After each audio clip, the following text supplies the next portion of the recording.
Go Live, estamos online? Estamos online, estamos online, muito bem. Então, bora lá.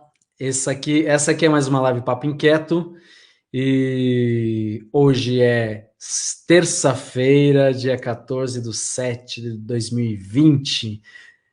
O convidado de hoje é um cara bem legal, bem especial, é um amigo, um irmão também de Indaiatuba. É de Indaiatuba, mas não é de Indaiatuba. Aí ele vai explicar para vocês. Mas ele tem uma história lá em Indaiatuba, na minha cidade, e a gente vai conversar sobre isso. Vou abrir aqui também perguntas. Quem quiser, fique à vontade para fazer. E é isso. Sejam bem-vindos. Quem for ficar, será um prazer. Quem passar também, valeu. E quem puder compartilhar também, fique à vontade. A gente agradece. Esse cara é ator, bonequeiro, iluminador, técnico de luz, técnico de áudio, aderecista, enfim, é um artista. E um cara bem honesto e bem sincero com a arte dele e com os amigos. Então, estou muito feliz de ter ele aqui hoje. E é isso aí. Então, bora lá, vamos conversar com o meu brother e o brother de muitos, Lucas Silva e Silva. Oh, mentira! Diretamente do mundo da lua. Não, Lucas Luciano. Muito bem. Seja bem-vindo, mano. Uma boa noite a todos Opa! aí. E Obrigado aí, mano? por ter recebido a minha pessoa aí no seu programa, no seu Papo Inquieto. Eu acompanho aí as suas entrevistas aí, te acompanho. Você, posso te chamar de mestre, de Ô, pai louco. também, pai ator, que criou um ator, ajudou a criar um ator, né? Pai é aquele que, né, é o que cria, né? Então é isso aí, é É, um pô, pai agora, das artes aí, um espelho. Uma boa agora noite a me, todos que estão me vendo a quebrou, gente. mano. Vamos lá. Pode mandar Vamos aí lá, que vamos lá. Você me estamos quebrou começando. agora. A testa vai aparecendo aqui. Você me quebrou agora, me chamou de velho também. Muito legal, valeu. Brincadeira. Isso aí, mano, ó. Já tem gente aqui. O Joelce Beija-Flor é um brother, ó. Estamos online, já pegou meu bordão já, hein? Boa noite, Joelce. É de São Tomé e Príncipe esse cara, mano. Estuda em Um Portugal. prazer. Um grande ator, um grande artista também. Obrigada por me E, receber aí na sua casa. olha, temos família aí, família do Lucas. Minha irmã Olá, querida, Ana, um beijo. Ana. Já está fazendo muito tempo, hein? Já faz muito tempo que a gente não se vê, hein? Um beijo, saudade. E é isso aí, deixa eu ver. Tancha Almeida Santos, boa noite, Ailton e Lucas. Boa noite, Boa Tancha. noite, Tancha. Seja Bem-vinda. bem-vinda. É isso aí. Então vamos embora começar, né, mano? Cara, Bora? obrigado aí. Obrigado pelas palavras. Obrigado por estar aqui hoje. E bora lá, né? Vamos esquentar aí o papo de hoje. Vamos deixar ele inquieto. Então tá, mano. Vou perguntar, começar aí com quem é Lucas Luciano? Cara, para te responder essa pergunta, assim, não vai ser muito fácil de responder em poucas palavras. Então, eu vou começar a me utilizar de um roteiro, né? Do roteiro da vida aí para explicar um pouco o Gustavo Souza, meu amigo de capoeira. Aí, Porquinho, Legal. obrigado por estar aí, Porquinho, valeu. Seja Então, bem-vindo, Gustavo. Deixa eu só te cortar um pouquinho. Às vezes, ó, eu vou soltando, ó, a Creuza tá oi, aí, eu vou Creuza. soltando os comentários das pessoas. Se te atrapalhar, você me fala, porque às vezes eu solto aqui e eu vejo que o convidado eu corto o raciocínio da pessoa para ficar lendo. Se te atrapalhar, você me fala, tá bom? Tá bom, eu vou me conter aqui, tá Não, bom? não, fica tranquilo, é você que manda. É, Bora. Bom, então, assim, vamos assim explicar mais ou menos para as pessoas que não me conhecem, né? Não conhecem o meu trabalho ainda, nunca me viram. Assim, a gente vive num mundo em que cada vez mais as redes sociais estão estreitando, né? Esse encontro dos artistas, né? A gente vê artistas de outros países produzindo cenas, roteiros, produzindo os filmes, né? Do celular. criando histórias, com brincadeiras, com dança, coisas que vão enriquecendo, né? Que vão músicos que estão deslanchando aí, né? Fazendo a sua arte aí e reproduzindo ela instantaneamente para todo mundo ver. E a gente está se adequando, né? Essa onda nova, esse começo. Tá ficando bonito, cara. As pessoas estão se apropriando dessa linguagem. Elas estão se familiarizando com a tecnologia, né? Então, cada vez mais você vê eventos produzidos de uma forma mais bela, mais conceitual, e isso é muito enriquecedor, né? O meu nome é Lucas, eu tenho 36 anos, eu posso falar a minha idade, eu sou natural do Paraná, aqui, para quem é fora do Brasil, é um estado brasileiro, do Sul, né? Eu sou nascido em uma cidade que se chama União da Vitória. Posso dizer que eu sou caipira, eu tenho uma alma caipira, eu não nasci na cidade, eu nasci nessa cidade e mudei para uma província em Santa Catarina, também, que é outro estado brasileiro do Sul. Então, eu nasci no Paraná e logo cedo fui morar em Santa Catarina, numa cidade que se chama Timbó. E a minha infância, por sorte, foi crescer numa cidade que te propicia recursos de educação, ainda naquela época, né, nos anos 80, no início dos anos 90, que eu era criança, eu tinha esse orgulho de estudar num colégio. Eu sou nascido de família humilde, como todo brasileiro aqui, a maioria esmagadora da população é de classe C, D, E. Então, estamos unidos. Então, algumas circunstâncias fazem com que a gente se beneficie do lugar onde a gente mora, né? Então, eu nasci num lugar onde tinha muitas montanhas, um vale, né? O Vale do Itajaí, o Vale Europeu. Muitos amigos que foram aparecendo nessa época de escola, né? Essa descoberta do diferente, de lidar com seus desejos. E foi aí que eu comecei a ter contato com o teatro, né? Calma aí. Você já está indo lá na frente, hein? Espera Não, aí. eu vou te responder essa pergunta, quem é Lucas Luciano, mas eu vou dar uma volta antes para poder dizer assim que eu me considero um mosaico, né? Uma multiface de espelhos, de mundos, de tempos, eu tô assistindo uma série, terminei de ver uma série que chama Dark, que estava fazendo sucesso aí, né? E ela tem muito a ver com pensamentos que foram nascendo, né? Há uns 10, 20 anos atrás, assim, nas conversas de teatro. E eu acho que esse mosaico, cada pecinha, esse quebra-cabeças que forma a peça maior, que é o ser humano, né? Isso que é o legal, da gente olhar e ver que esse jogo, esse mosaico, cada um monta do jeito que quiser e ele vai ficar lindo. Eu acho que o ser humano, né? Ele é uma colagem de pessoas. Ele não é uma pessoa só. Não pode se dizer que é uma pessoa só. Nós podemos dizer que, parafraseando, né, os pensadores, que nós somos fragmentos de outras pessoas, né?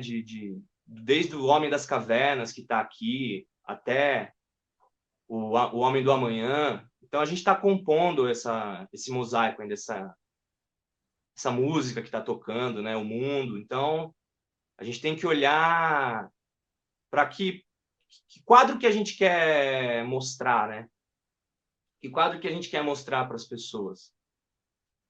E eu posso me colocar como uma peça desse jogo, desse quadro, um personagem dessa história que está sendo contada pela humanidade. Eu sou só mais um. Eu sou só mais um, mas eu quero ser diferente. Eu não quero ser réplica de coisas que deram errado, né? A gente aprende errando. E eu quero aprender e também saber que existe um jeito de se fazer. E mostrar, ó, existe esse jeito, que é o jeito, digamos assim, eticamente certo, né? A gente trabalha muito com a nossa vaidade e isso se confunde muito com a imagem do ator no, no, nos nossos tempos de hoje, né? Assim, essa coisa perfeita, né? Essa visão do perfeito, do belo, ela se confunde muito nas artes, assim. A gente acaba sempre tendo que ter um formato, né? E a verdade a gente não tem formato nenhum. A gente é plural. Nós somos muitas coisas. Ou seja, Então, assim, você é um mosaico que está em constante eu estou amalgamando com coisas. funções. São substâncias, né, que estão pairando e vão se misturando, se transformando. E eu gosto de fazer uma linha, né, do meu trabalho, mas não só do meu trabalho, mas do ser humano, como um ser elemental, assim, que consegue construir coisas bonitas, coisas ruins também, né? Através da palavra, através dos gestos. Nós somos mágicos. Os seres humanos conseguem curar com um toque, com uma palavra, com um carinho, conseguem machucar também. A gente tem esse dom de criar histórias, de alimentar a imaginação das pessoas, né? De levar as pessoas através dos tempos, né? Do passado, para que elas também possam desfrutar de experiências, né? Eu acho que a gente vai se afastando um pouco desse nosso lado mais mago, mais bruxo. Tem o povo da guerra, tem o povo bélico, tem o povo das letras, tem o povo da construção, todo mundo faz parte, né? Então, são talentos que nós temos. Eu sempre nunca quis dissociar da minha vida coisas que foram construídas através de ações, né? Materializar ideias, descobrir coisas, aprender coisas do trabalho do ator. Eu acho que do trabalho da vida do ser humano. Então a gente está assim se surpreendendo com o passar dos dias, né? Sempre evoluindo, um degrau de cada vez, com muita calma.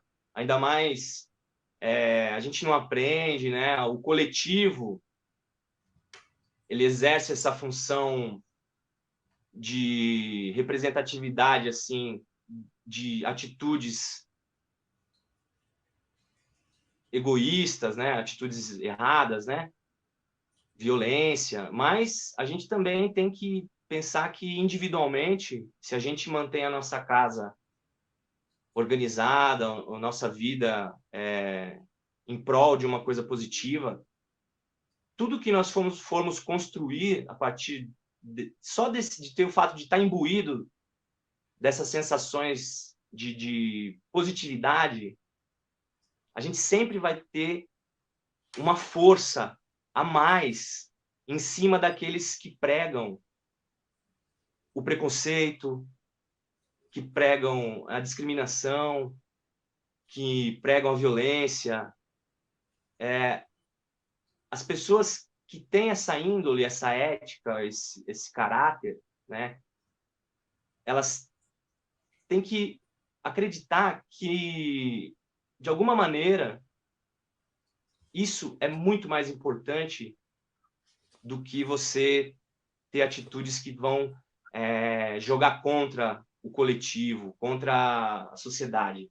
É uma das coisas que que todo esse pensamento de bruxo, de alquimia das palavras, que os atores, quando vão ler alguma peça, materializam uma história que já aconteceu, que já, né, uma história que nunca existiu, uma ficção.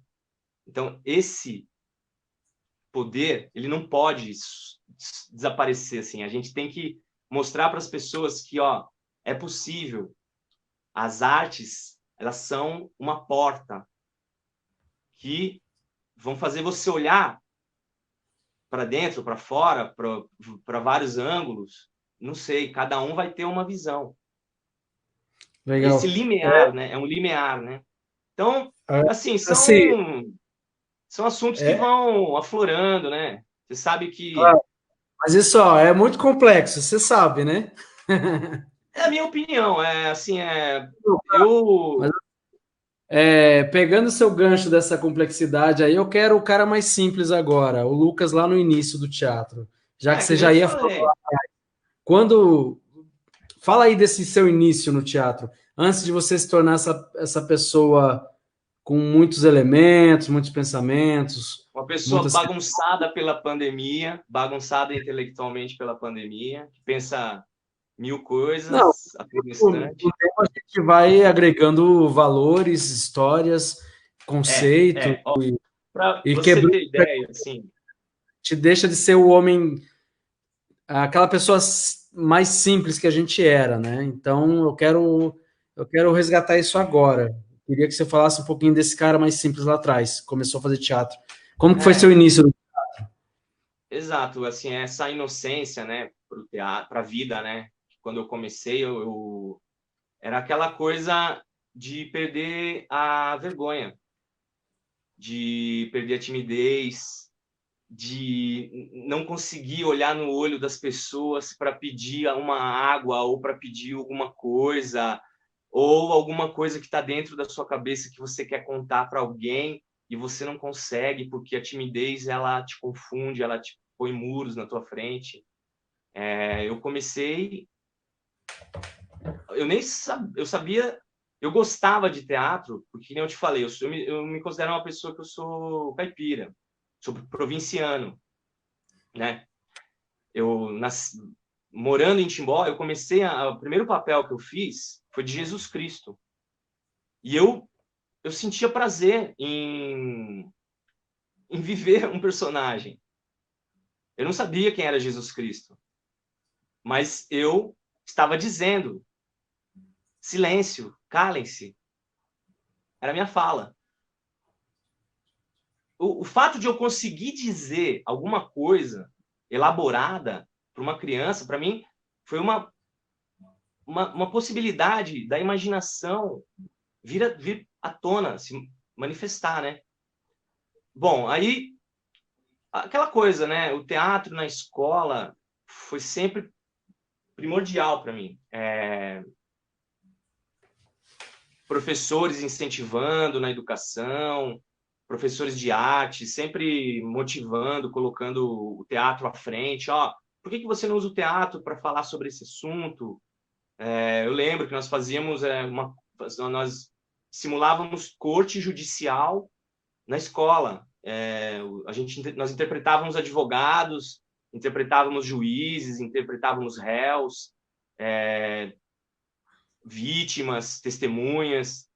Então, era uma forma de abordar as coisas na escola. Professora de português também, Machado de Assis, ela apresenta para a gente, a matéria é Machado de Assis, vocês vão olhar o alienista, vocês vão trabalhar, vão conhecer Raul Seixas, né? Dizem que sou louco por pensar assim, mas é muito louco quem me diz, é mais louco quem me diz.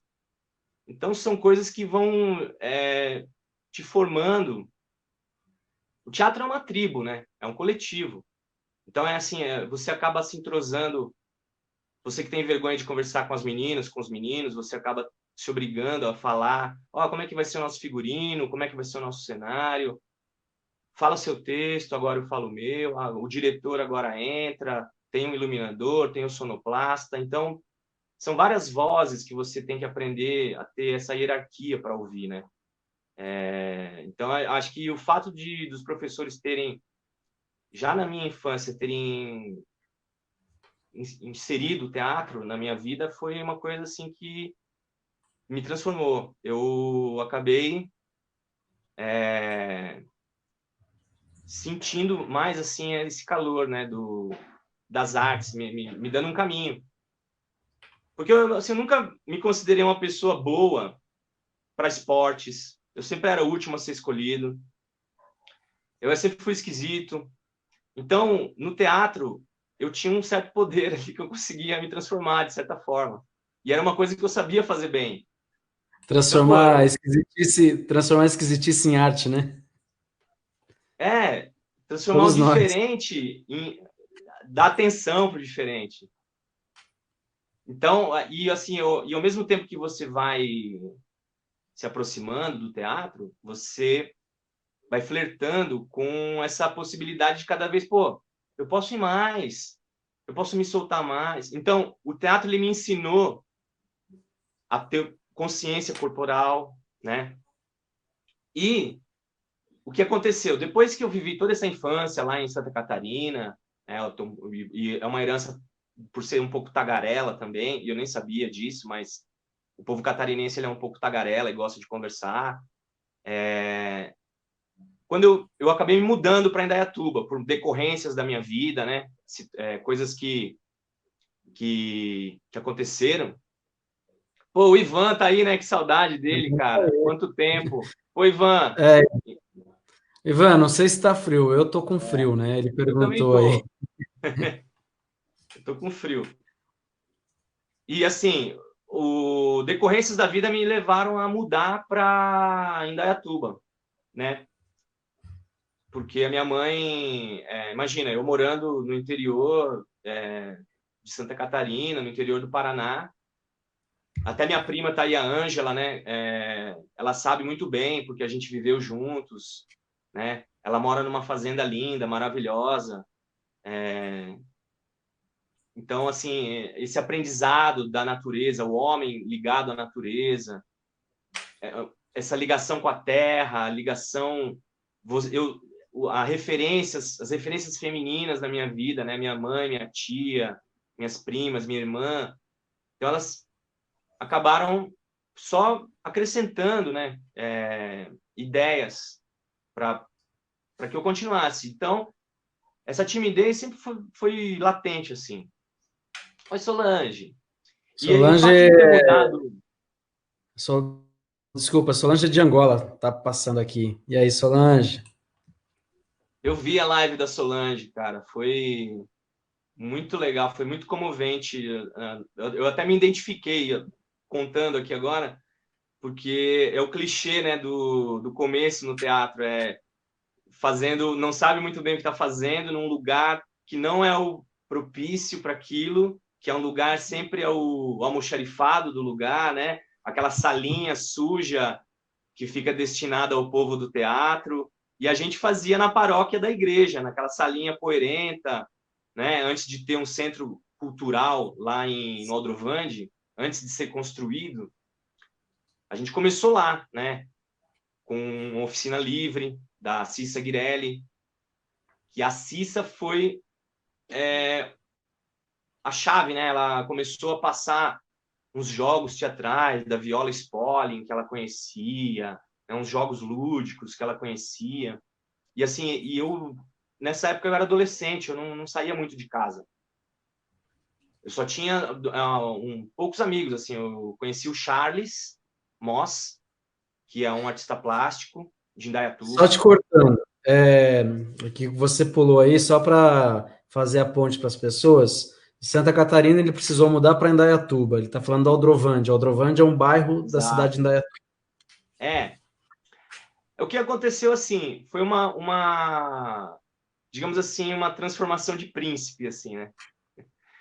Eu morava no interior e aí a minha mãe ela acabou arrumando um trabalho como empregada doméstica na casa da família real brasileira, de um dos parentes da família real. E eu continuei morando no interior, né? A minha mãe ficou trabalhando, ralando. Ela trabalhou muitos anos como empregada doméstica. Ela formou a família, construiu a casa dela, graças ao trabalho dela, ao esforço dela, né? E depois de 2 anos ela acabou me levando. Quando eu tinha 14 anos, ela acabou me levando para Indaiatuba. E eu morava sozinho nessa época. Eu morava na Odrovande. Com 14 anos, eu morava num cômodo de 4x4, que era a minha sala, minha cozinha, meu quarto, meu escritório e minha área de lazer, era ali. Então, assim, eu tive que aprender a me cuidar, né? Cuidar de mim, parar de ter aquela figura materna ali sempre com tudo organizado, né? É lógico que a minha mãe não me abandonou, ela está comigo até hoje, mas foram momentos que a gente teve que se separar. E foi nesse Claro, momento que eu necessidade. comecei a fazer teatro com a Cissa, em Indaiatuba. E a Cissa, ela foi concorrer a um cargo público na prefeitura, na época da eleição. E ela teve que se afastar das práticas dela de teatro. E foi aí que eu conheci o Ailton, né? Que Sim, era outra energia que eu lembro que você tinha, né? Era diferente da Cissa, porque a Cissa ela tinha uma coisa teórica muito forte nela. E você tinha uma coisa prática muito forte. Então, você, além de saber falar sobre teatro, você sabia fazer. Você sabia fazer vários personagens, várias vozes, imitações, de jeitos, expressões de corpo, né? Tinha essa coisa que eu achava demais, assim, eu achava, pô, o cara é tão normal na vida dele cotidiana, ele anda de moto, ele mora nos bairros aqui perto, é uma pessoa, mas quando ele começa a fazer teatro, ele vira outra pessoa, ele se transforma. Ele pode ser o Charlie Chaplin, ele pode ser um personagem de uma tragédia grega, ele pode ser um personagem dramático. E aí você começou a apresentar você, o Gerê, né? O Gerê que também é uma referência de teatro, é aquela coisa, vão atrás, porque essas pessoas são únicas. Então vão atrás de saber quem é o Gerê de Indaiatuba, né? Nessa Gerê época, Jefferson Canova, só buscar aí no Facebook, aí vocês vão encontrar aí. Ou no Google, tem bastante coisa sobre ele. essa formação, acho que, além do jogo lúdico, do teatro, mas essa formação mais intelectual, assim, sabe? Eu lembro que vocês falavam sobre Boal, vocês falavam sobre Chico de Assis, vocês faziam Timothy Coeb, sabe? Eu comecei a ler Plínio Marcos nessa época, Entre Quatro Paredes, sabe? Jean-Paul Sartre. Eu comecei a ler outras coisas. Então, tinha outras referências nessa época que foram mostrando, olha, teatro é aquela brincadeirazinha lá que vocês fazem ali de invenção, de jogos teatrais ali, imaginativos, mas ó, tem esse outro lado aqui que é uma ferramenta muito poderosa, uma ferramenta ideológica. Vocês podem contar qualquer tipo de história, né? Vocês possibilitavam essas coisas, principalmente naquelas mostras que tinham Novembro em Cena, que tinha em Indaiatuba, que eu Sim, nem sei se existe mais. também não sei. E se não existe, é uma pena. É. E foi uma época legal também. O Maurício, né, e o Charles, eles eram o Maurício e o Matheus, que hoje é meu, ainda continua, né, com a gente. Ele é É isso que eu ia perguntar. Você, nesse profissional de início aí, teatro. você andava muito com o Charles, com o Maurício, e Vamos contar a história. eu lembro que nas aulas eu via, era uma turma com um potencial muito grande ali, né? Eu era também muito novo, mas eu me arriscava mais. É, e tinha uma turma muito, muito, muito legal de adolescentes e crianças muito boas, boas mesmo de coração, assim, sabe? E muito aplicadas. E E o Aldrovandi era um bairro que estava no início também, né? Então, como todo bairro de início, tem algumas precariedades. E Sim, nesse perfeito. centro desse bairro tinha o Centro Cultural Aldrovandi, e que tinha várias oficinas, cursos, e, enfim, a oficina de teatro entrou nessa leva aí. Para E o quem Lucas, não, perdão, para quem não conhece a geografia de Indaiatuba, ela é bem cruel, né? Você vê um bairro como o Aldrovandi, o Jardim Brasil, situados entre condomínios de mansões mansões, milionárias. Então, sim, assim, fazer teatro na periferia e ter longe, consciência muito longe. social. E aí, assim, essa molecada tava lá, todo mundo junto. E eu vi um potencial nesse trio, né? No, o Lucas, o Maurício e o Charles. E isso também me ajudou muito na construção diária das aulas, assim, porque eles eram líderes, como fala? Eram líderes naturais, tem um nome, tem uma palavra, proativos, não sei. Enfim, eles carregavam a turma toda, assim, né? Todo mundo seguiam eles. Então isso me ajudava muito. Mas eu via um potencial nessa formação, nesse trio. Que como é que foi isso, assim? O que que um ajudou o outro a se construir e até que ponto vocês seguiram juntos e depois precisa, assim, ó, tá ok. Agora cada um tem que construir sua história individualmente.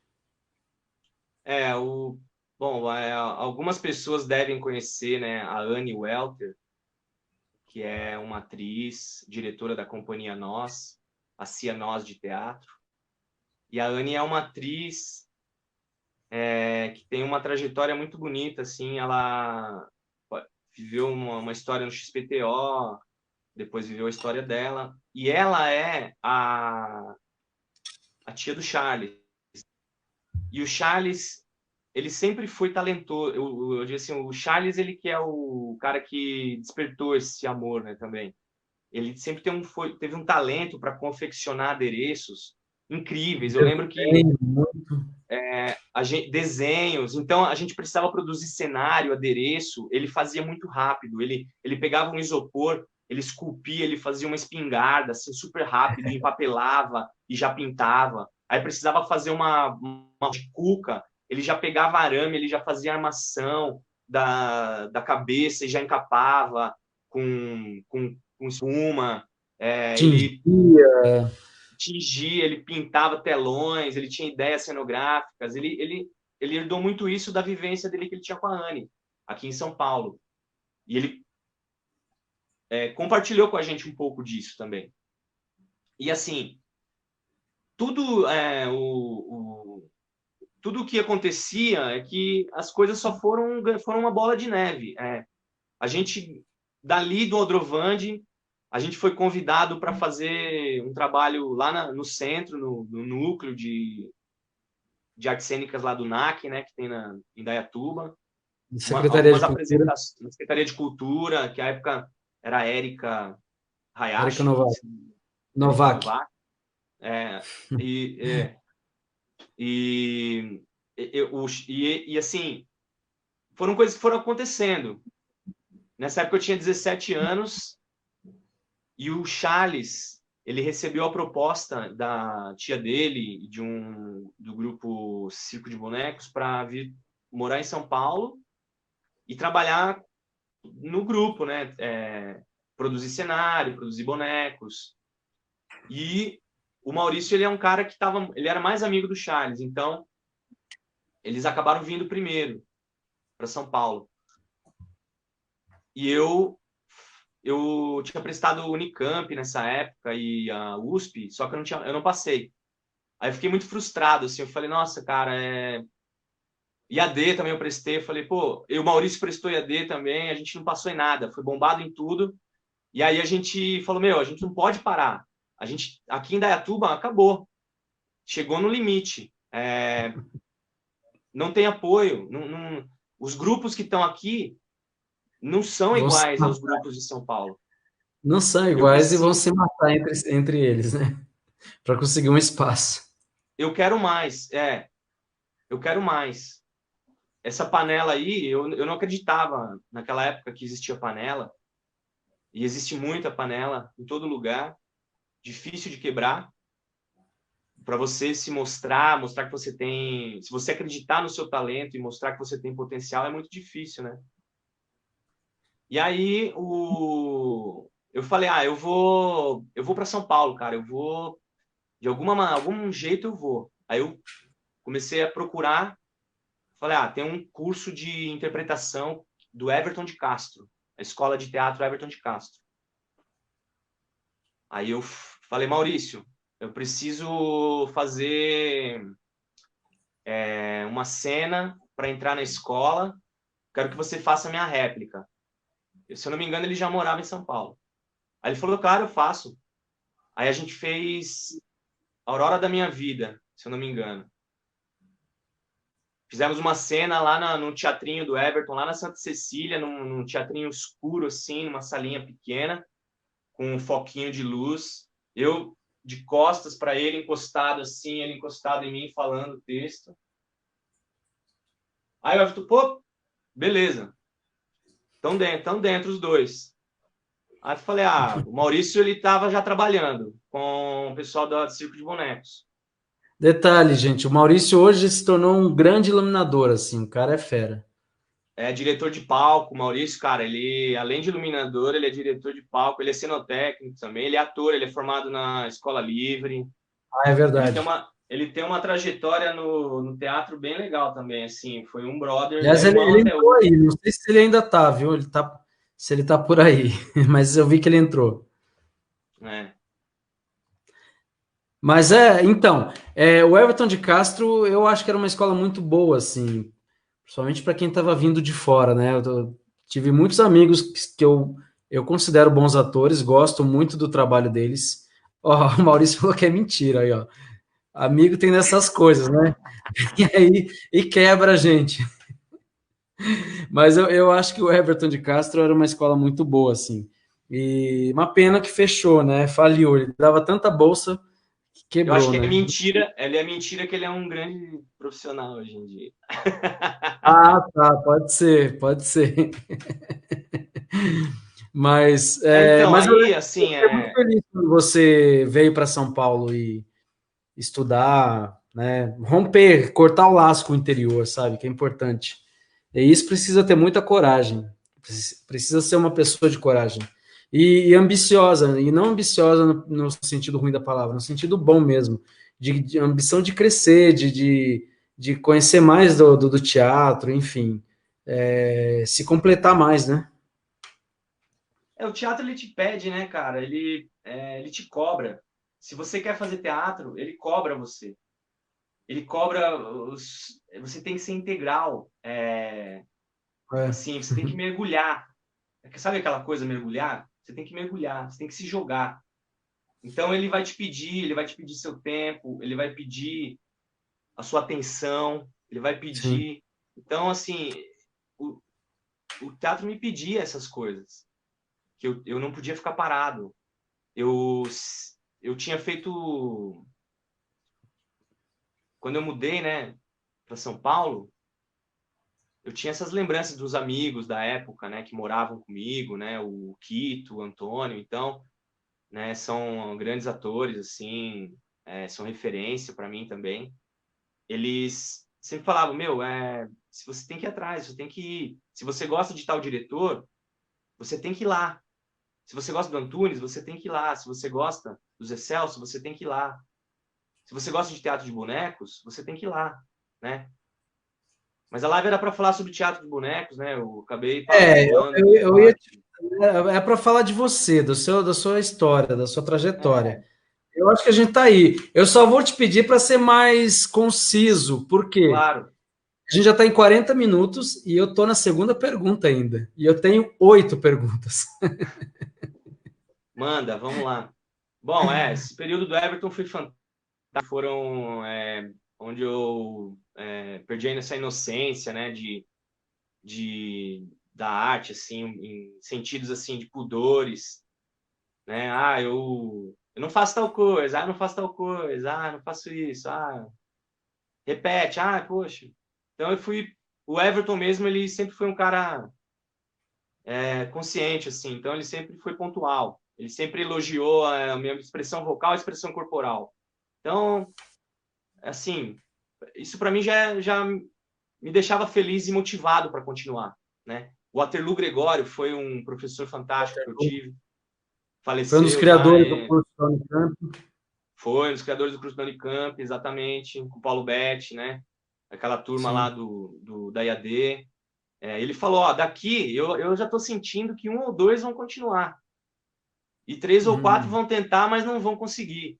A hora que ele falou aquilo, eu falei, mano, eu sou um desses 2. Eu tenho que me colocar aqui, porque se eu me colocar lá, eu já estou fora.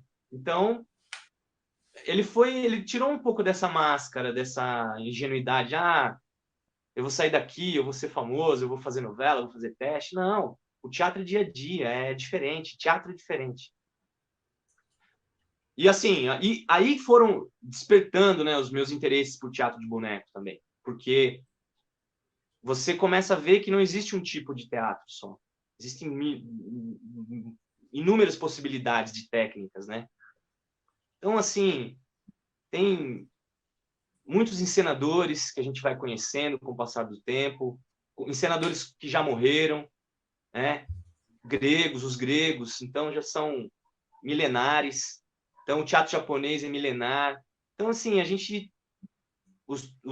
a quantidade de dramaturgos e encenadores contemporâneos que existem também, que vão te provocando, eu quero conhecer essa estética, eu quero conhecer essa estética. O que é surrealismo? O que é realismo? O que é impressionismo? O que é expressionismo? Então, tudo tive que ir me jogando, indo atrás. E aí, você aprende clown, você aprende técnica de boneco, aí você começa a descobrir que o boneco ele a possibilidade dele é inúmera. O boneco ele pode ser um boneco de vara, pode ser um boneco de luva, pode ser uma silhueta, pode ser um objeto, pode ser, né, uma sacolinha plástica. Tem inúmeras companhias que já quebraram, né, esse conceito do que é o boneco, não, esse imaterial, né, todo. Essa experiência aí depois foi um momento também que eu terminei o Everton de Castro e eu acabei me aproximando do artista do Sidney Caria, que é um grande artista plástico também, bonequeiro, que é do grupo XPTO. Nessa época também eu comecei a trabalhar com eles, com o grupo do Cláudio Saltini, a Anne e o Sidney, na Circo de Bonecos. Né? A gente fazia um espetáculo que eles criaram que chamava O Voo, a viagem de Teco-Teco, era a viagem do Lindenberg sobre o oceano. Acho que foi seu primeiro trabalho que eu assisti aqui. Foi meu primeiro trabalho profissional, assim. Não, foi o primeiro trabalho que eu vi seu, assim. Sim, era fantástico. Então, toda essa coisa, essa estética europeia, né? Das coisas acontecendo, o mar que roda, o barquinho que passa, o peixinho que passa, mecanismos, o avião, então todos esses mecanismos de boneco, né? Fui me aproximando. Eu lembro que eu fiquei muito feliz assim quando eu vi, porque eu vi tua evolução, porque assim a gente ficou muito tempo sem se ver de Indaiatuba até certo ponto. Depois a gente se via aqui em São Paulo. Eventualmente. Né? Eu fui cheguei aí na tua casa, na Vila Mariana, eu acho, e numa festa que vocês fizeram tal, mas eu nunca não tinha mais visto você em cena. Então a minha imagem que eu tinha era aquele menino lá fazendo em Indaiatuba, né? E aí de repente eu vejo aqui apresentando no Sesc Consolação com Saltini, um espetáculo muito legal, cara, e puta, com uma técnica refinada ainda, eu fiquei muito feliz. Falei, tá me ouvindo? Onde o cara chegou? Tô ouvindo. Você tá me ouvindo? Eu não tô te ouvindo. Não? Eu não tô te ouvindo. Não. Estranho. Vou desplugar aqui e plugar de novo, peraí. Ok. Fala. Tá me ouvindo agora? Não tô te ouvindo. Faz assim, entra e sai de novo. Enquanto isso, eu vou falando com as pessoas. Vou escrever no chat aqui, ó. entra e sai novamente. Ou Não, então, melhor, eu vou continuar contando sai. aqui enquanto você digita. Não sei se está todo mundo ouvindo. Eu não estou te ouvindo mais agora. Ó.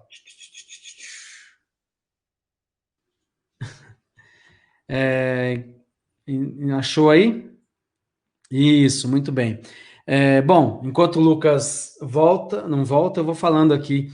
Então, eu vi esse crescimento do Lucas, que foi muito interessante, assim, sair do interior, ser um menino lá do interior, de repente estar aqui trabalhando com gente grande, né? Gente que a gente admira, quem é do Teatro de Bonecos.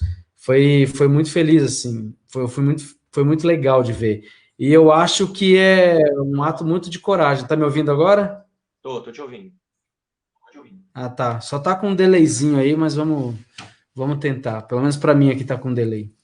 É, Bora, e aí você tava lá com o Saltini e foi para trabalhar isso com aí depois foi. Não, nesse momento ainda foram muitas histórias que aconteceram lá com o pessoal da Maracujá, né?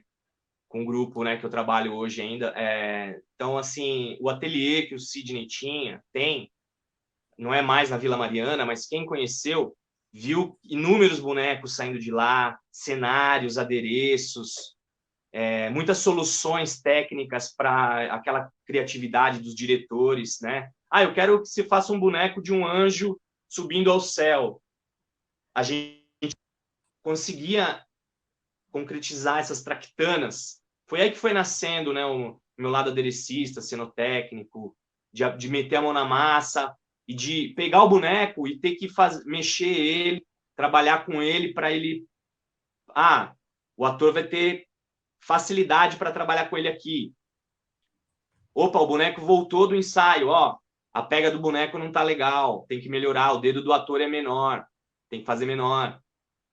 Entendeu? Então, o mecanismo do olho tem que piscar, tem que começar fechado, depois abrir. Então, essas dificuldades do dia a dia do trabalho foram dando muito estofo assim, para o meu trabalho também, na produção de bonecos, confecção. Né? Nós fazíamos para vários grupos, para a Cia da Tribo, para a Cia Balagã. Eu tive um período que eu trabalhei também na Barracão Cultural, né? A companhia da Luiz Helena. legal. Então, assim, o meu trabalho era um jeito de eu viver aqui, um jeito de eu viver aqui em São Paulo. Eu trabalhava, estudava teatro, queria trabalhar, viver de atuação, estar em cartaz, mas eu tinha que fazer, eu tenho que trabalhar como um técnico ali, no outro projeto, nesse projeto eu tenho que trabalhar como aderecista. Então, tudo acabou convergindo, né? E até hoje o Sidney faz vários cenários e bonecos, então está sempre indicado nos grupos que ele trabalha, tem indicações sempre do trabalho dele. Recentemente ele fez um Pequeno Príncipe lá do Teatro Folha. Trabalho dele e seu também, né? Do grupo, né? Todo mundo constrói ali, né? No grupo, né? Isso. Mas eu tenho, assim, eu aprendi muita coisa lá nesse ateliê. E depois desse período, eu teve um momento que eu entrei no núcleo experimental do Teatro Popular do SESI, mesmo trabalhando no ateliê do Grupo Maracujá, que é onde eu ganhava uma graninha, fazendo bonecos, fazendo adereços, tinha os períodos que eu ia estudar no SESI ali da Paulista, né? E como é que foi E esse? Você ficou 2 anos lá, né? Assim, eu fiquei lembro que dois era muito anos lá. concorrido, assim, eu tentei entrar, fui chamado, mandei material, fui chamado para o teste e logo quando eu cheguei em São Paulo, em 2001, foi meu primeiro teste de teatro aqui em São Paulo. E achei o máximo. Pô, falei, cheguei em São Paulo, já tô indo fazer teste no Teatro do SESI e a cabeça, falou, nossa, que legal.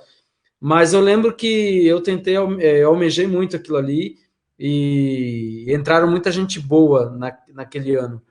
E depois tentei um outro, ia tentar o ano seguinte, não rolou, e depois a minha idade passou, né? Acho que tinha um limite de idade. Tem, tem. E eu sei que é muito concorrido, era muito concorrido. Como é que foi estar nesse lugar? Com estrutura, com grana, com público garantido? Como todo mundo fala, é uma vitrine, né? Você está ali amparado por técnicos, camareira, você está amparado ali. por diretores que estão ali ao seu redor, que estão só para te dar indicações maravilhosas. Então, quem coordenava é a Isabel Sete, que é uma das maiores profissionais da voz para teatro, para locução, também ela tem um trabalho muito profundo, né? Um trabalho sensível, né? Com a, com a palavra. E ela juntava esse time de atores que nessa época aí dos 20 anos, dos 20 aos 20, dos 19, né? Lá era dos 18, desculpa, dos 17 aos 25. É. Então ela montava um time que estava querendo jogar bola, meu irmão. Era um time que queria. Manda o Shakespeare aqui no meu peito que eu mato e falo eu falo aquele bife todo. Eu falo aquele monólogo e vou falar ele não uma, mas milhares de vezes, porque eu adoro falar. Então ela estimulava isso na gente. E assim, com uma preocupação por detrás disso, de uma curadoria de arte. Então ela chamou, no primeiro trabalho que eu fiz lá, primeiro a gente ficou um ano todo, né, só investigando o corpo, investigando a palavra, a ação. A gente reaprendeu a falar, reaprendeu a se mexer, reaprendeu a olhar a cena de uma outra maneira. É um núcleo experimental, a gente experimentava muito, né? Tive contato com o Felipe Hirsch, né, nessa Legal. época. A Lu Favoreto, da Cia Nova Dança, também foi crucial o trabalho dela. Christine Greiner, que tem um trabalho com a arte contemporânea, né? A dança, o movimento, né? Muito forte, né? A performance. Tudo isso era novo, né? Porque era o que estava saindo da turma da faculdade, dos mestres, dos doutores. Então, era assim, era um prato novo para a gente se deliciar ali. E a Isabel chamou nesse segundo ano já o pessoal do Grupo Tapa, aí chamou a Inês Aranha, chamou o Guilherme Santana para dirigir o espetáculo Desatino. Foi uma coisa fantástica, porque tinha cenógrafo, tinha figurinista, tinha iluminador, que era o Carmine de Amore.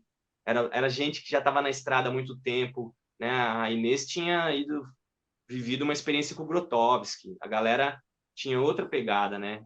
Assim, o Tapa já tinha feito, o Guilherme já tinha feito muitas peças, ganhado muitos prêmios também. Então, a gente fica até sem ferramentas. A gente esquece que desaprende tudo, porque os mestres sabem, né?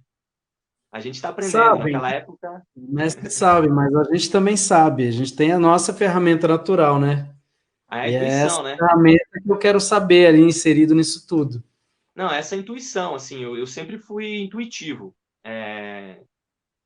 Eu acho que assim o ator ele tem que estar sempre ligado, estudando, indo no cinema, indo numa exposição, indo conhecer, fazendo turismo, querendo conhecer histórias, ouvir pessoas. Ele tem que ser poroso, ele tem que estar aberto para o novo, para o diferente.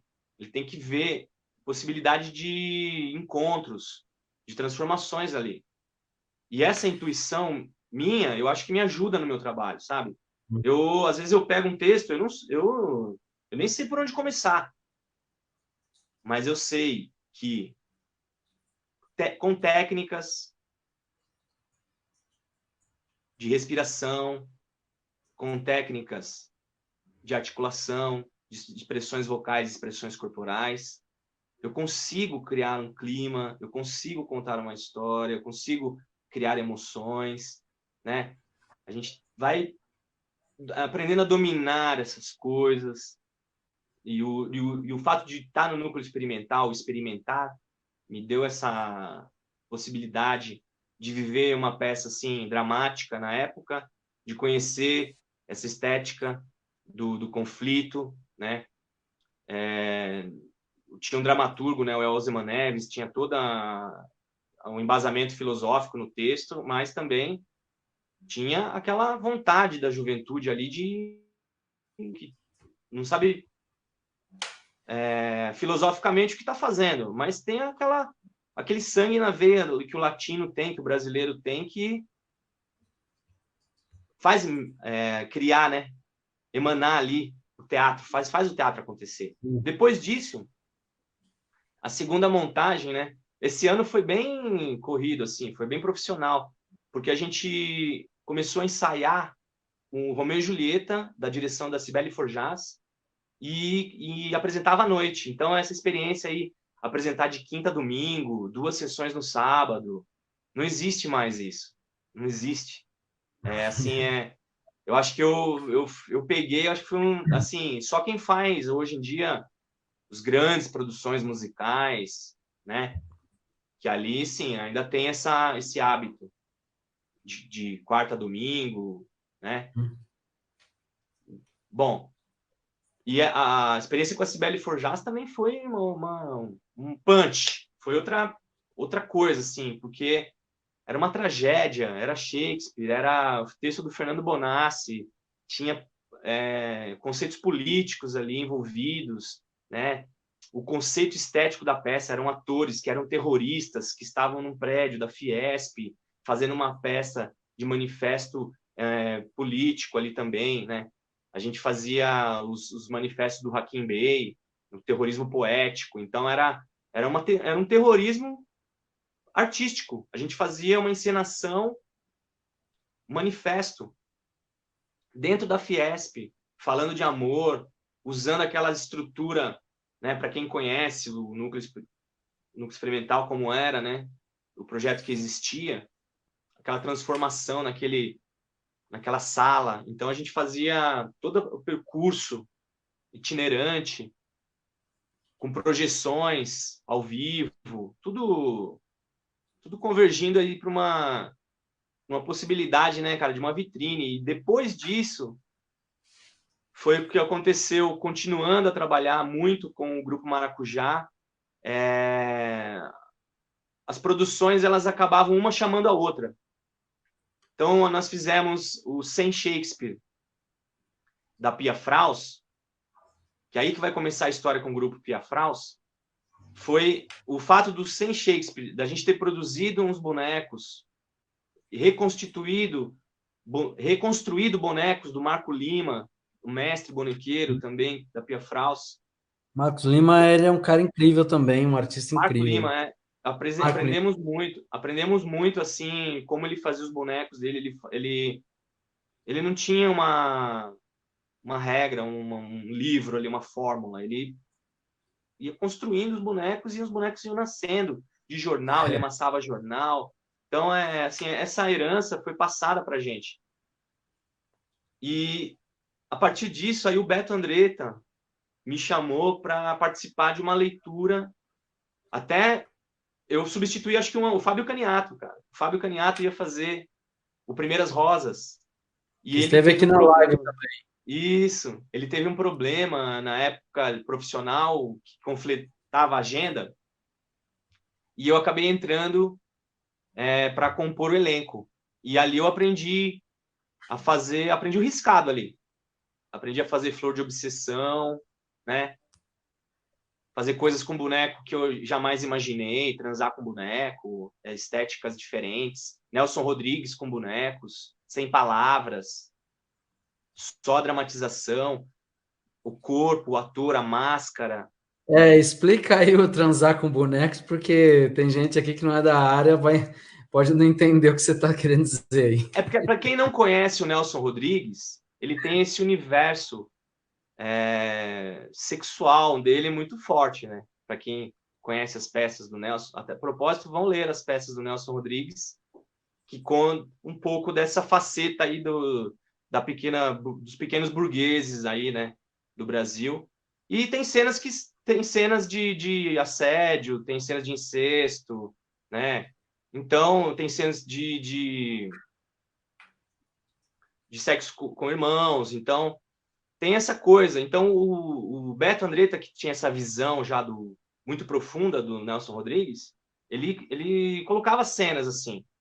Ele colocava na situação o ator simulando um estupro num boneco. Então, como lidar, né? Fazer com... Lembrando agora, fazer assim com um colega é difícil. Com boneco também é difícil. O boneco é Claro. você que tem que fazer ele reagir. É Você tem você que que dar está ali vida a ele. também. É você que está ali, né? Teu corpo que está ali em cena, né?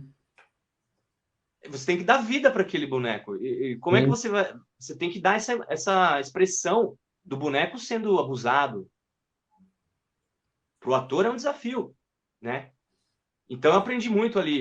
Depois o Beto, o Primeiras Rosas foi uma escola, foi todo esse lance aí de aprender a mexer com teatro de sombras, com manipulação direta, né? Eu conheci a galera do PCOD, lá do Rio de Janeiro, Miguel Velhinho, que O trabalho tem deles. um trabalho assim lindo.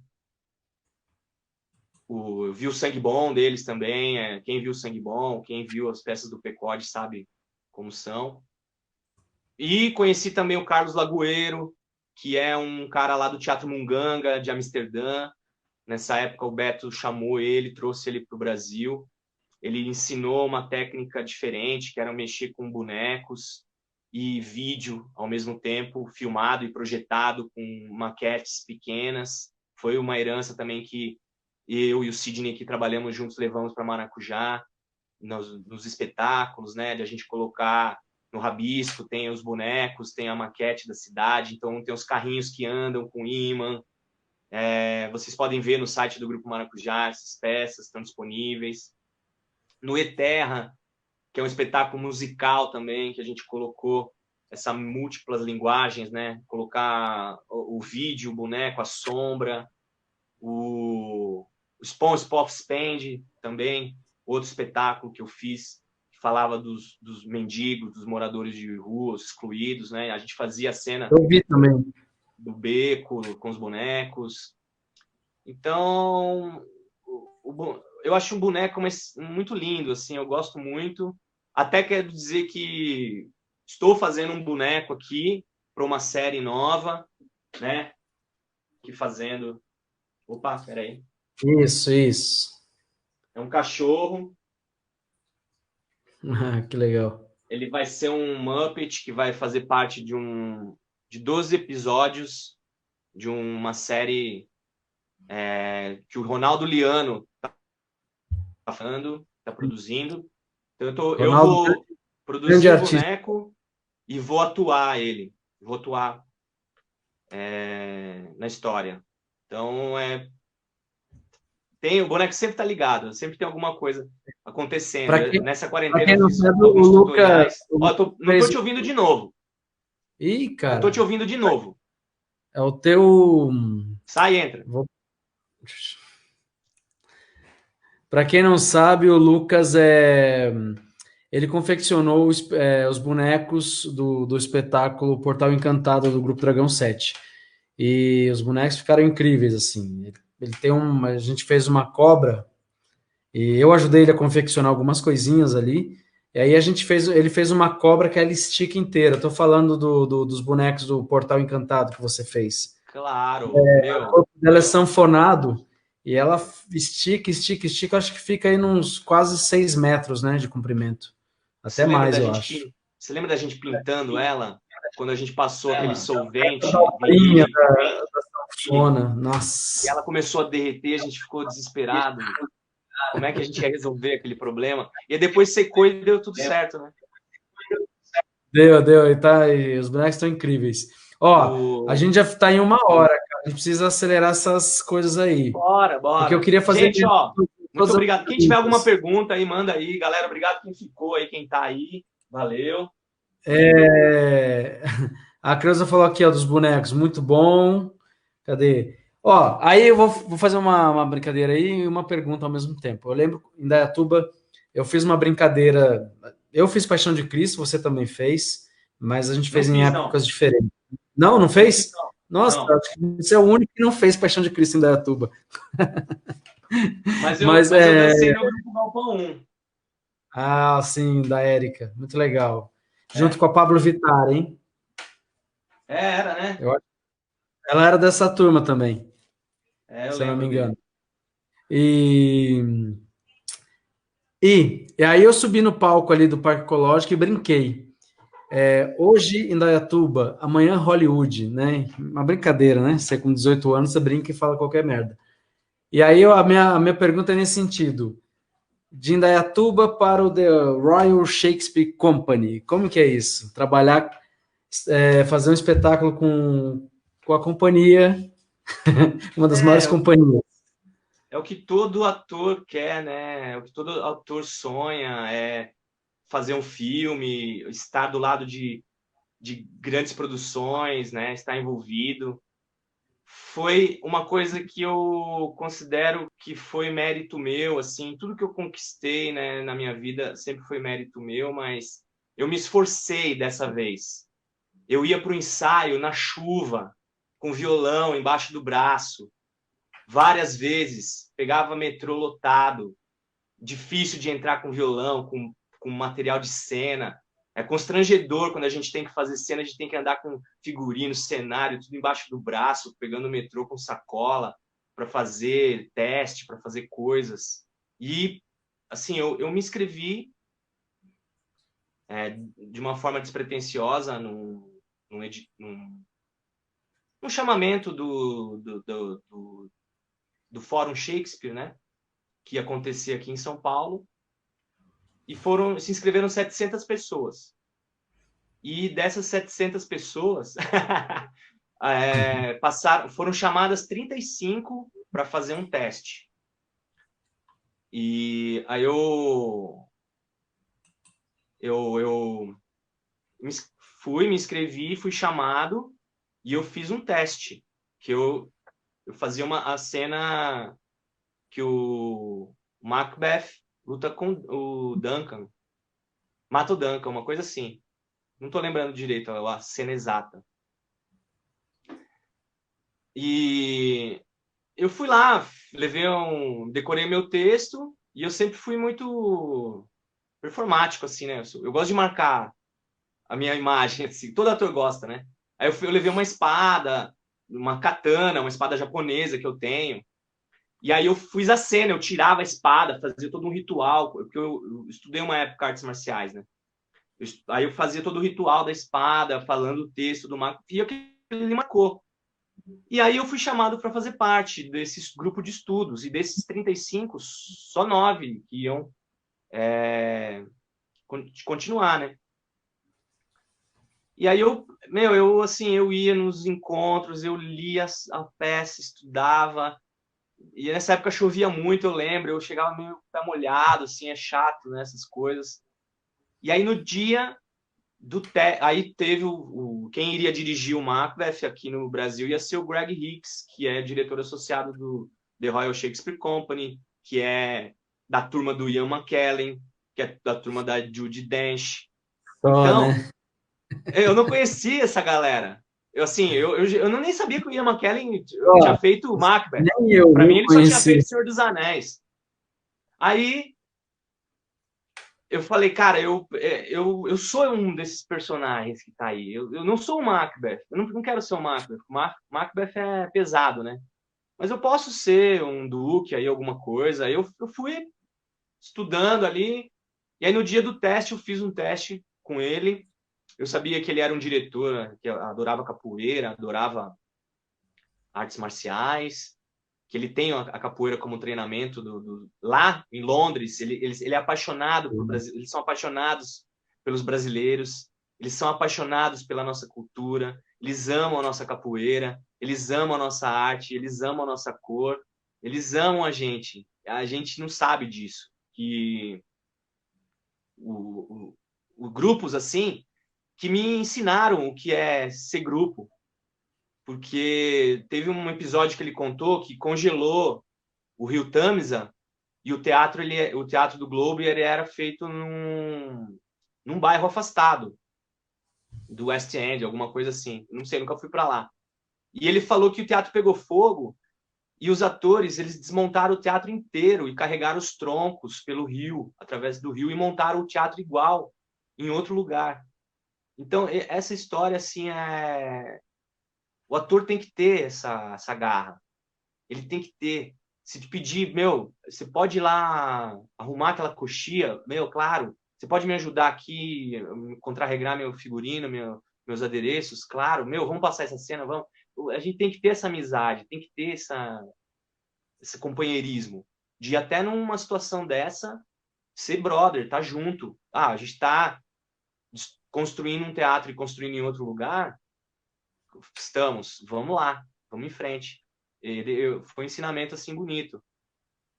E é uma, assim, eles são especialistas, né, cara? A gente tá só para aprender. Eu não falo inglês, então eu tive o apoio de ter um intérprete 24 horas ali, né?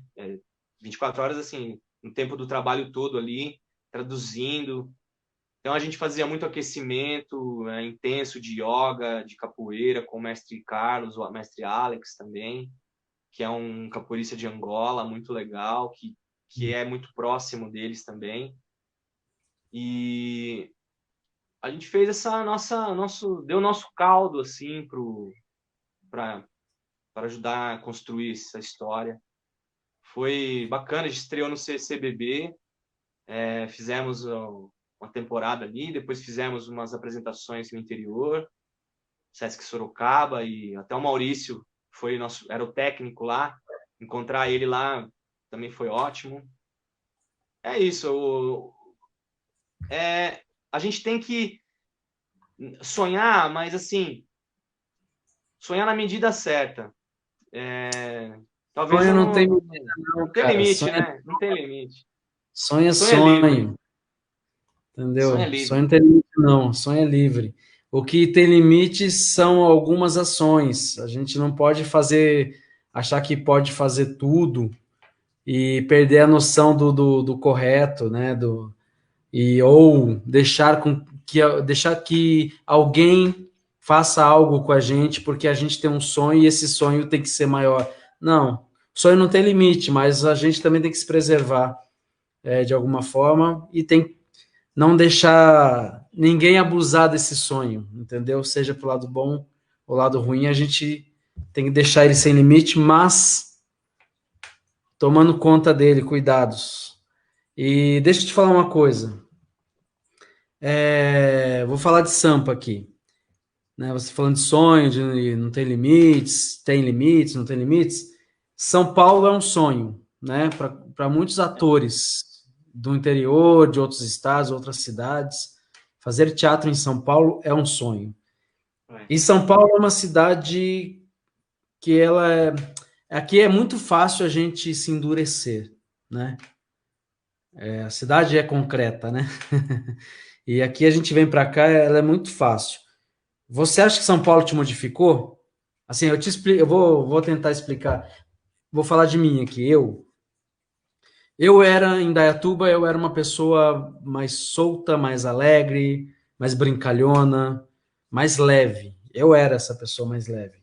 E eu cheguei em São Paulo e aí com esse pensamento, não, aqui tem que ser tudo mais sério, eu tenho que mostrar profissionalismo, tem que não sei o quê, eu tenho, e fui me endurecendo. Eu virei uma pessoa mais dura, mais séria e muitas vezes mais chata, né?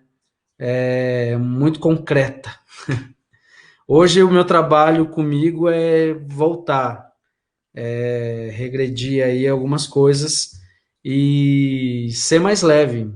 Enfim, não preciso provar nada para ninguém mais.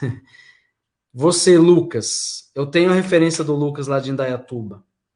Eu enxergo duas pessoas, mas eu queria que você pode falar disso, assim, o que que São Paulo nos transforma, se te transformou também, ela te deixou mais sério, menos sério, como que você se enxerga dentro desse lugar?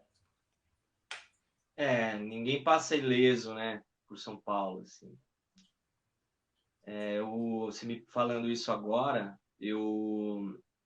tá vindo na minha cabeça uma imagem assim meio apocalíptica, de pessoas se acotovelando, pessoas esquecendo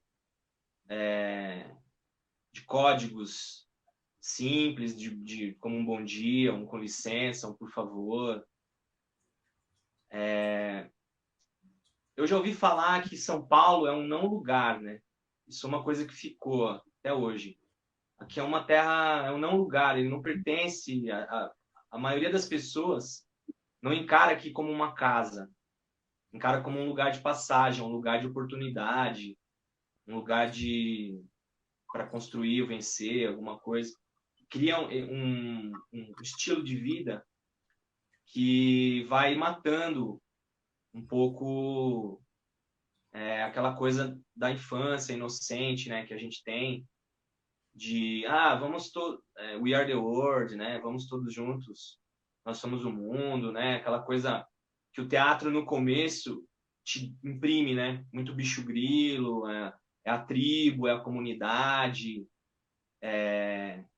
se você está precisando, está passando perrengue, pô, venha comer na minha casa, dorme na minha casa, eu preciso fazer um teste, pô, fica aqui em casa, sabe? Oh, eu preciso ir a tal lugar, como é que eu faço? Né? Essas coisas que a gente aprende em casa, quando a gente se coloca um pouco no mundo profissional, a gente acaba esquecendo um pouco. E eu acho que o teatro ficou bem chato nesses últimos anos, assim. Ficou insuportável. Porque a gente esquece um pouco do porquê que a gente continua fazendo aquele amor, aquele amadorismo, né? Não importa se essa peça vai ter público ou não. Eu quero falar sobre desigualdade social, eu quero falar sobre história infantil, eu quero falar de bonecos, eu quero falar.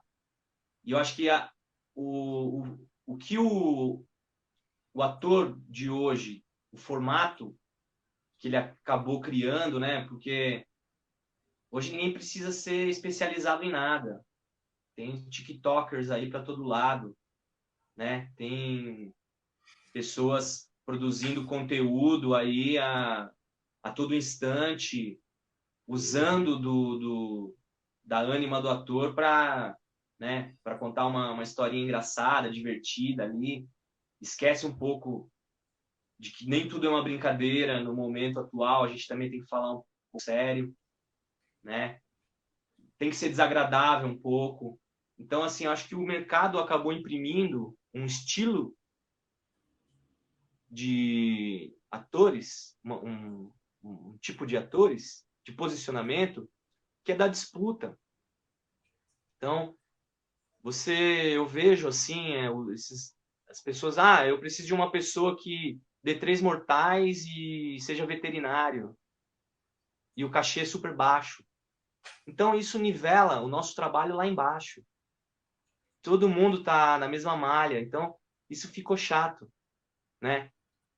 Cadê aquele ator que gosta de pegar um texto e investigar uma palavra, investigar uma cena, quer construir uma história, um texto, falar uma poesia, né?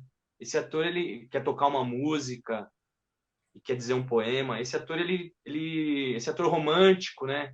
Que a gente criou, que assim, esse ator, esse romantismo dessa imagem do ator que eu crio, que eu criei, né? Do ator que estuda, que gosta que consome arte, que eu te falei, vai no museu, né?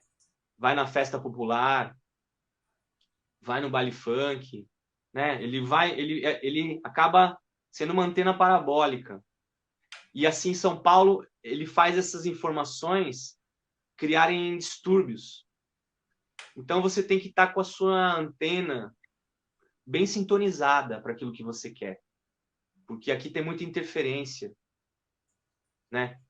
Aqui você encontra produtoras produzindo a toque de caixa, comerciais, pequenos formatos de vídeo, lives, shows pequenos. Então, a gente não pode misturar as coisas. Eu sei produzir um evento, eu sei trabalhar com arte, eu sei trabalhar com teatro. Eu tenho que saber como eu vou aplicar isso para não matar aquele ator romântico que eu criei lá atrás, né? Pô, eu sempre acreditei que o teatro tem que ser para todo mundo e tem que atingir todos, tem que atingir a periferia, tem que atingir a classe alta, né? A burguesia do shopping. Eu faço teatro no shopping, não tenho vergonha de falar nenhuma. Do mesmo jeito que eu faço teatro na escola, lá para o aluno do bairro pobre. que eu sei que o pai dele está preso, que ele mora com a avó porque ele não tem mãe nem pai, né? Que a gente encontra esse tipo de público, essas crianças aí do Brasil afora, que nunca viram teatro e ficam maravilhadas vendo uma história. A gente não pode. Eu tenho essa possibilidade de viajar muito para fora da cidade de São Paulo para apresentar. E o contato com o público, eu acho que ele vai equilibrando essa energia do acotovelamento, essa energia da disputa, sabe? Porque a gente está sempre em contato com o humano, e aquele humano lá do interior, ele está refletindo em mim aqui. Eu tenho que lembrar que eu fui fazer uma apresentação lá naquele distrito distante, que eu viajei várias horas, ou de avião, ou de van, ou de carro para apresentar, para ralar, às vezes para ganhar pouco. Muitas das vezes, nosso trabalho também não é muito valorizado, né? A gente sabe que The Royal Shakespeare Company é uma vez na vida e o teatro ali do palhaço que vai contar a história da dengue é tão importante quanto, porque vai passar uma mensagem, uma informação. Então a gente tem que, acho que eu me transformei assim, eu aprendi a me deixar afetar e não me deixar ao mesmo tempo. Eu consegui aprender aos poucos, assim, ouvindo muito não e ouvindo muito você não é bom nisso, você não sabe fazer isso direito, né? Com você é bom, você consegue, vai lá, você é esforçado. Eu adoro ouvir essa palavra. Você é esforçado, eu sou mesmo. Eu me Mas esforço. você. Mas deixa eu ver como eu coloco isso. Mas você acha que São Paulo tirou teu sorriso, tua alegria? Ah, é uma pergunta assim, nesse atual momento, eu não posso me deixar influenciar por esse atual Não, não, momento, né? não, não, nada a ver com esse atual Não, momento. o Esse atual teatro, o momento é um São recorte Paulo, da sua trajetória, da eu sua só posso trajetória. dizer, eu só posso dizer que São Paulo me deu as maiores alegrias, assim, as maiores felicidades profissionais que eu tive foram aqui em São Paulo. Eu construí muitas coisas, que aprendi muito com a galera daqui, os artistas daqui. Quando eu vou para cada bairro, eu vou para o Bexiga, eu sei que ali teve o Adoniran Barbosa, teve a Elis Regina que passou por ali, uma galera fera, aqueles becos com sambas, com bares, a Vila Madalena, aqueles botecos com show, de choro, a Praça Roosevelt com aqueles teatros, com aquela gente de teatro, com a SP ali, né? As zonas de São Paulo, cada uma tem a sua beleza, né? Então, eu acho que São Paulo só me deu mais alegrias. A gente não passa ileso morando aqui, mas eu não tenho vontade de sair daqui mesmo, assim, é daqui para frente. Isso aí. Muito bem, mano. Eu também não tenho vontade de. Quer dizer, não é que eu não tenho vontade de sair daqui, eu gosto daqui, eu gosto de São Paulo. Mas se o teatro me levar para outros lugares e for bom também, não tem por que ficar preso aqui, até porque senão a gente fica também só na nosso guetinho dos atores que apresentam no teatro X, Y e o prêmio APCA, o prêmio Shell, o prêmio não sei das quantas e Ah, é. entendeu? Ficar Enfim, esperando um crítico isso é escrever bom, isso é alguma legal, coisa, isso é né? prestígio, mas só isso não basta, né? Isso não paga as contas, não enche geladeira. Né? Agora o teatro lá na quebrada, entendeu? O teatro lá no interior, o teatro lá no Nordeste, o teatro lá no Sul, o teatro do Oiapoque ao Chuí é o que me interessa, o É, teatro do movimento. teatro lá de Santo Tomé e Príncipe, né? Pois é, Teatro da Angola, o teatro do mundo, né? O teatro. mas claro, Isso que importa. São Paulo é São Paulo e é bom também. O importante é a gente não fazer, não se tornar parte da coisa concreta de São Paulo, não virar asfalto de São Paulo, não virar prédio, entendeu? né? A gente tem que ser mais fluido, mais movimento e mais leve, né? É. Ó, o Joel está dizendo aí, Praça Roosevelt, saudade. Para quem é de fora, quando vem aqui e se encanta aí com a Praça Roosevelt, que tem ali vários teatros, vários bares hoje também. Tem o Sátiros, tem o 184, já teve o Teatro X, tem uma galera ali, né? Tem o Teatro de Cine Biju ali, Arena ali embaixo ali. tem o Teatro de Arena um pouquinho mais adelante ali, tem o Espaço do Serrone, tem a Companhia do Feijão, tem uma porrada de gente boa ali, Vixe, né? ali é o gueto. Tem um gueto bacana. Cara, ó, a gente já tá em 1h26, eu vou precisar encerrar. Não, tá cedo, pô. Eu tinha mais perguntas, mas algumas você já acabou respondendo Que legal. no, no movimento aí das respostas gerais. Você acabou respondendo, então acho que é chover no molhado se eu perguntar. E cadê? Tem mais uma. Ah, tem uma sim. Na verdade, é mais um informativo. O Lucas ele confecciona bonecos, cenário, adereços, né, para outras companhias, para projetos, para TV, enfim, Publicidade, publicidade. cinema. Então, se alguém tiver interesse, ou tiver com algum projeto, acho que pode entrar em contato com você, né, Lucas? Pode entrar Com nas certeza, suas redes pode me sociais procurar aí. aí. Tem vários materiais meus aí na internet aí. Eu gosto de ajudar, solucionar cenas. Então, eu tenho familiaridade com teatro, assim. Como eu falei, eu sou um bicho de teatro, eu sou um faz-tudo. Eu também dirijo, eu sou preparador, posso ser preparador corporal também, eu já fiz isso, faço isso com os meus trabalhos. Posso dar um treinamento de bonecos, eu produzo também. Eu gosto muito de estar envolvido com show. Então, pode contar comigo sempre, que eu sou mais um elemento aí para fortalecer. E eu recomendo mesmo, porque assim, ele fez os bonecos do Portal Encantado, que tá incrível, assim. Ele não Muito sabe, mas eu vou bem. consultá-lo aí mais para frente para um projeto meu, pessoal. Opa! Então, eu recomendo mesmo. Então, se alguém tiver interesse, curiosidade, entra lá no Facebook, no Instagram dele, escreve lá, "Ô, Lucas, ó, tô com um projeto assim, assim e tal, vamos conversar? Vai lá tomar um cafezinho, acho legal, acho digno.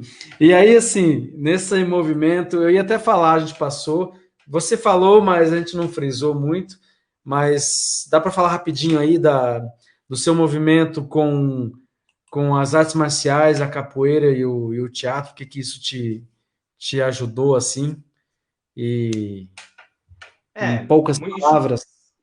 isso tudo muito nasceu lá atrás, no Everton de Castro, né? Com as aulas de expressão corporal, né, da Sandra Lúcia Gomes. Então, os princípios dos movimentos da Madame Bézier, né, as abóbadas do corpo, né? Quem é das artes do corpo aí sabe um pouco melhor, né? Se não sabe, vai atrás também, né? Importante, né? E é, então assim, eu acabei assimilando a prática, o treino é, como um auxiliar da minha técnica, né? Porque o corpo fala, a voz expressa, o corpo expressa. Então, eu acabei sempre tendo um treinamento. O ator é um conselho, sempre tem um treinamento, ou a natação, ou a corrida, ou a yoga, encontre o seu. Eu já fiz vários, até musculação eu já fiz, treinamento aeróbico para experimentar, vi que não é a minha praia.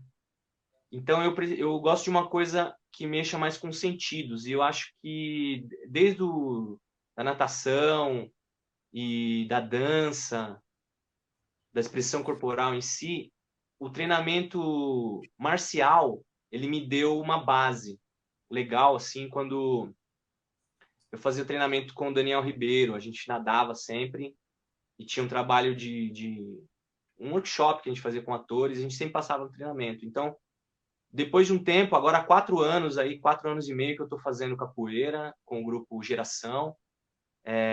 Sempre eu estou treinando agora pelo Zoom, pela internet, pelas lives dos capoeiristas. A capoeira ela vai te dar equilíbrio, ela vai te dar uma outra percepção, né? Versatilidade, o ator tem que ter essa versatilidade, Flexo, né? fortalecimento, reflexo, essa agilidade do raciocínio. prestidigitação do ator, né? Saber das coisas antes de que elas aconteçam, prever as coisas, prever através do olhar, a cumplicidade com, né, a roda, o ator, o jogo, o teatro é jogo, capoeira é jogo. Então, não importa o treinamento que você faça, sempre treine, mantenha-se em forma. Isso vai fazer bem para sua respiração, vai fazer bem para o seu pulmão, para o seu diafragma, para os seus músculos, para a sua versatilidade, vai te ajudar. Porque a gente está cansado de ver aqueles atores que só interpretam aqui, né, meu? Uhum. Então, pô, tem que estar de corpo inteiro ali. Eu acho que Né? fica essa dica aí. O Joel se está perguntando aqui, já antes de encerrar, vou colocar aí. Ele perguntou se você não estivesse no teatro, que profissional você seria? Eu gosto muito de animais. Eu talvez alguma profissão que fosse ligada a animais, não necessariamente veterinário, mas poderia ser um colono que cuida de um rebanho de cabras, alguma coisa bem bucólica, assim. Eu adoro animais, adoro cachorro, adoro gato, papagaio, passarinho, peixe, tartaruga. É bicho comigo mesmo. Aqueles, né? Se você não fosse ator, porque todo mundo acha, se eu não for ator, não sei o que eu seria, né? Se eu não sei o quê. Se eu não fosse ator, não sei, seria rico aqui. Eu gosto de cozinhar também. Talvez poderia ter um petisco, alguma coisa assim para servir para a galera. Muito bem. Na verdade, você quer estar rodeado de seres, né? Ou Boa, seja, bem observado. animais ou pessoas, né? Você quer estar em Pode crer. volta, porque os petiscos, os Tá em botecos, festa. tá em, tá em troca. Cara, é isso então. Mais outro, não acaba nunca os recados. Vou falar aqui do rapidão então da Sérgio Mercúrio, recomendo. Lucas, você também, você precisa fazer uma vivência lá com ele, com o Sérgio Mercúrio. Tá lá, gente, entra no site dele. Acho que o Joel está fazendo, ou estava, não sei. Recomendo aí. Tem alguns cursos muito interessantes aí para artistas e tem um retiro, o Tager Retiro, 5 princípios para um começo na Argentina, muito bom, vale a pena.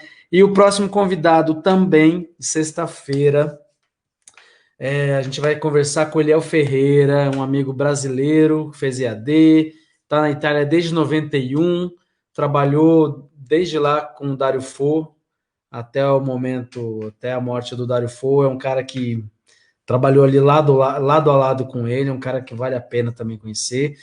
Padrinho de muito ator aqui em São Paulo, ajudou muita gente, o cara, coração bom. Então, sexta-feira, às 19 horas. E quero falar também que a partir da semana que vem eu vou fazer a live Papo Inquieto uma vez por semana. Infelizmente. Porque a vida está voltando e os compromissos estão chegando. E eu tenho alguns projetos pessoais aí, pessoal, que eu tenho algum projeto, tenho os meus projetos aí que eu estou tendo que colocar em prática e a live toma muito tempo. Parece que não é só falar aqui, sentar e conversar com a pessoa. Né? Tem uma logística, tem que entrar em contato com as pessoas, esperar o tempo de respostas, a agenda delas. Tem que estudar o Lucas, por exemplo. Conheço ele, conheço muita coisa da vida dele, conheço muita história dele, mas eu tenho que estudar um pouco sobre ele, um pouco mais. Não dá aqui para chegar e falar qualquer coisa, perguntar qualquer coisa. Até porque ele é a minha prioridade. Ele está aqui, ele é a pessoa que eu vou respeitar o máximo possível. Então, isso demanda um tempo, estudar, pesquisar, enfim. Infelizmente, eu vou ter que fazer uma vez por semana. Então, a partir da semana que vem, só terça-feira. E às sextas-feiras, provavelmente os atores voltam a trabalhar, então normalmente o público e os convidados estarão em cena. Tá bom, gente? É isso. Mano, obrigado mesmo. Você Sei que também. assim, você tem muitos compromissos, você tem suas confecções, tem sua vida, sua família aí, tua companheira, você tem sua rotina e deixar isso de lado para estar aqui durante uma hora, quase 1h40. Sei que não é simples, não é fácil. Então, obrigado mesmo, obrigado por estar aqui falando, né, de você, né, para um monte de Obrigado a gente que você. muita gente que você nem conhece, enfim, né? Obrigado quem ficou até aí, até o final aí. É parabéns para você pela sua iniciativa aí. E obrigado aos amigos todos. Vamos para as próximas aí. Pena que acabou. Agora que começou a ficar Na hora quente. que esquenta, acaba. É igual foto, cara. A gente vai tirar foto para publicidade ou para book. Quando começa a se soltar, acabou. Acabou, né? Então é a mesma coisa. E TV também, viu, cara? Quando você começa a fluir na novela, no seriado, acabou. Só, pô, agora. Mas faz Agora parte. tá Tá bom, legal. mano? Obrigado, Tancha, muito bom. Falou feliz aí. É isso, gente. Obrigado. Obrigado aos amigos do Lucas. Obrigado aos meus amigos. Obrigado à família do Lucas. Obrigado a quem Força, passou, quem galera! ficou. E é isso, gente. Não esqueçam, sexta-feira, 19 horas. E Lucas, fica aí que a gente vai pro off se despedir direito. Certo? Tchau, gente. Muchas gracias a todos.